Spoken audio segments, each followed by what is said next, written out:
Two questions. First on foreign policy. A few years ago, of course, Myanmar General said that your leadership will cause instability between Thailand and Myanmar.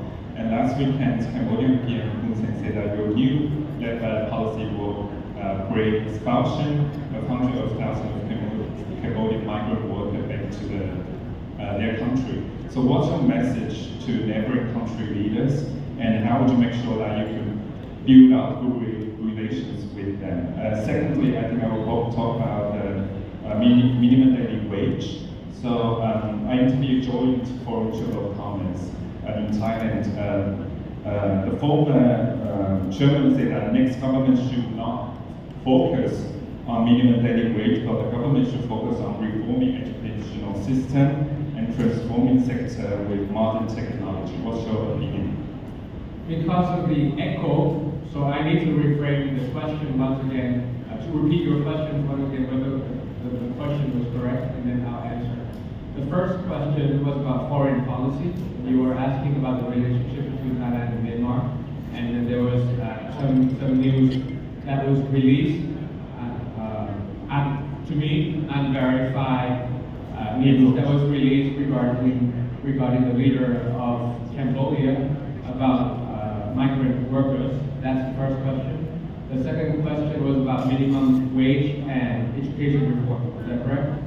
Minimum wage and the foreign investors say that you should focus on reforming the educational system and transforming sector with modern technology. Okay.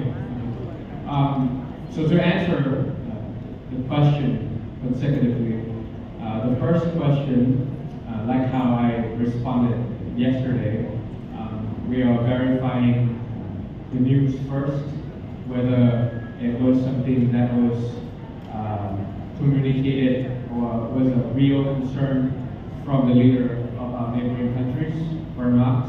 And I think the Ministry of Foreign Affairs is also doing the same thing.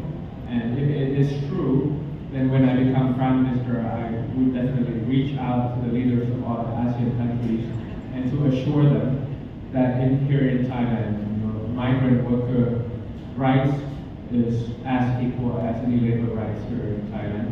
So I want to make sure that for them to be part of our economic engines for the past 10 years and 10 years going forward, as a Prime Minister, as the Prime Minister, I will ensure that their people is well taken care of and have the dignity and the rights that they deserve as part of the driver of our economic growth. So that would be the first response to the first question. The second one regarding minimum wage, foreign direct investment, and education reform and the use of technology. I think the question is not an either or decision. I think in order for you to be a magnet for incoming foreign direct investment, you have to have a ready, willing, and able workforce. And that's about minimum wage becoming minimum living wage. I mean, you have to be able to live by yourself and take care of your family before you can do upskill or reskill that we're talking about. We're not them, so that's why we don't know how hard their lives are. So that's one thing. But that does not necessarily mean that we don't reform education as well. It doesn't not necessarily mean that we're not going to use technology to reduce inequality within this country.